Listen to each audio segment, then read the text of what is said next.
Allô, coucou les amis, je pense que vous allez bien, moi ça va bien, je me porte bien et je pense aussi vous aussi que vous vous portez bien.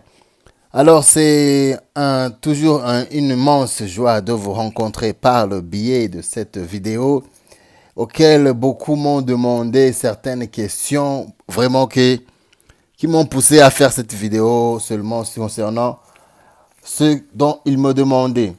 Il me demandait, comme vous l'avez vu par ce titre, par le titre de la vidéo, est-ce que je peux envoyer mes documents sans que le KCC m'a déjà notifié? Est-ce que je peux envoyer? J'ai pas encore eu ma notification. Est-ce que je peux envoyer les documents? Est-ce que je peux envoyer les documents? Est-ce que je peux envoyer les documents?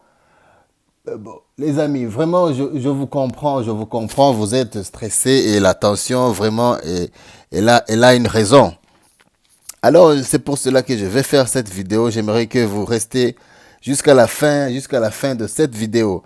Alors, si c'est la première fois que tu vois cette chaîne, n'oublie pas de vous abonner, de liker et aussi à partager afin que toi et tes amis, vous puissiez rater toutes les vidéos que je mettrai en ligne. Je vous ai dit que je ferai tout afin que vous sachiez toutes les informations concernant ce programme de Devist.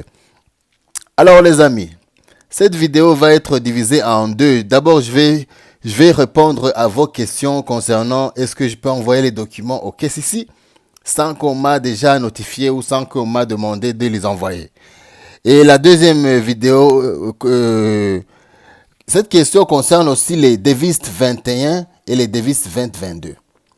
C'est-à-dire que les Devist 2021 qui n'ont pas encore envoyé leurs documents et les Devist 2022 qui ils vont commencer leur interview au mois de janvier, de mois de octobre. Sorry. Alors la réponse est celle-là. La KCC est une organisation qui est structurée sur un programme avec un schedule, avec un programme officiel. C'est-à-dire qu'il n'y a pas de mouvement, de vague ou de la désordre à l'intérieur. Alors les amis, je vais répondre à vos questions. Est-ce qu'on peut envoyer les documents au KCC sans que m'a demandé de les envoyer? Est-ce que je peux scanner tous les documents à KCC sans qu'on m'a envoyé une lettre me demandant de les envoyer? Alors la réponse est celle-là. Premièrement, il n'y a pas de punition. Il n'y a pas de punition. C'est pour cela. Si vous envoyez vos documents au KCC sans qu'il ne vous ait pas notifié de les envoyer, vraiment, vous ne serez pas puni. Je vous garantis qu'on ne pourra pas vous punir, mais vraiment, il n'y a aucun avantage. Hein? Il n'y a aucun avantage. Tu peux les envoyer sans qu'on ne t'ait pas notifié.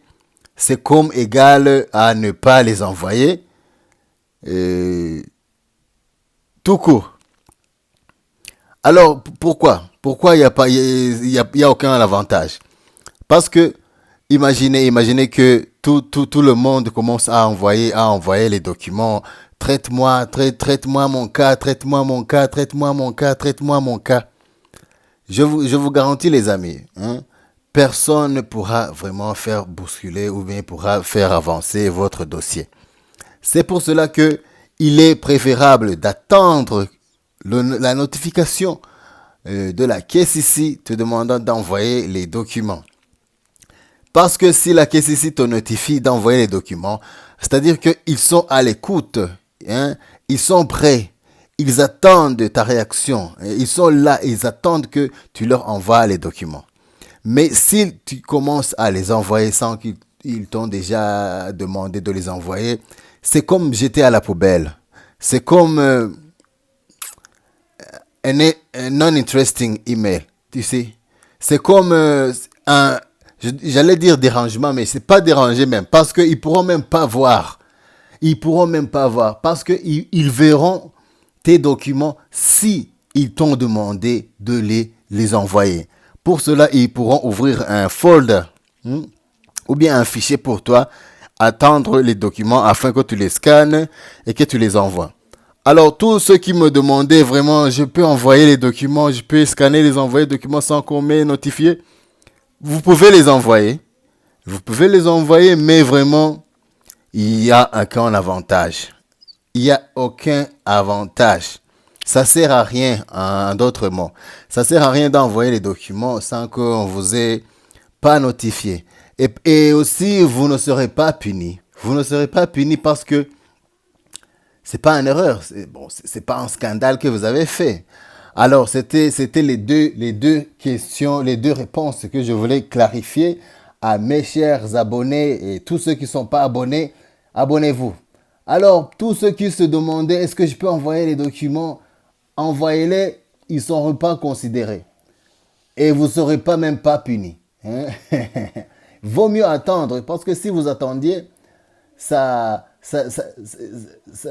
vous attendiez qu'on vous soit notifié, comme ça la caisse ici pourra déjà ouvrir votre dossier et pourra accueillir vos dossiers, vos documents avec deux bras.